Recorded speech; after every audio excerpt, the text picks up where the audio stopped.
হঠাৎ করে আমার ভীষণ প্যানকেক খেতে ইচ্ছে করছিলো, তো ভাবলাম বানাচ্ছি যখন তোমাদের সাথে রেসিপিটা একটু শেয়ার করি। প্রথমে আমি এখানে দুটো ডিম নিয়ে নিয়েছি। এই ডিমটাকে আমি ভালো করে মিক্সড করে নেব। মিক্সড করা হয়ে গেলে একে একে আমি এতে প্রথমে আমি চিনি দিয়ে দেবো। চিনিটা তোমরা তোমাদের পরিমাণ মতন দিও, কে কতটা মিষ্টি খাও সেটা তো আমার জানা নেই। আমি যদিও বা একটু কম মিষ্টি খাই, তাই আমি পরিমাণটা একটু কম দিয়েছি। তোমাদের যার যেরকম প্রেফারেন্স তোমরা সেরকম চিনি অ্যাড করতে পারো।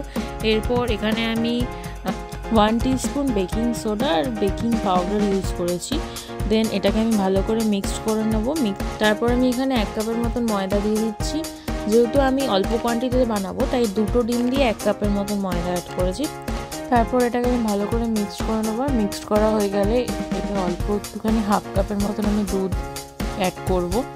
এরপর এটাকে ভালো করে মিক্সড করে নিতে হবে। তারপর আমি এটাতে অ্যাড করেছি 3-4 ফোঁটার মতন ভ্যানিলা এসেন্স।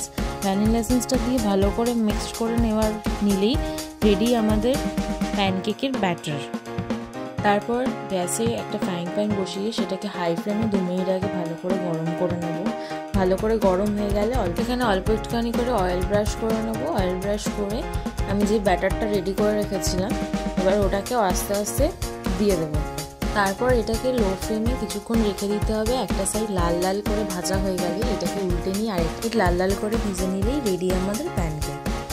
তারপর এটাতে আমি কিছু ব্যানানা স্লাইস আর চকলেট সিরাপ দিয়ে সার্ভ করেছি। তোমরা চাইলে এটাতে হানি আর বানানাও ইউজ করতে পারো, বা শুধু হানিও ইউজ করতে পারো।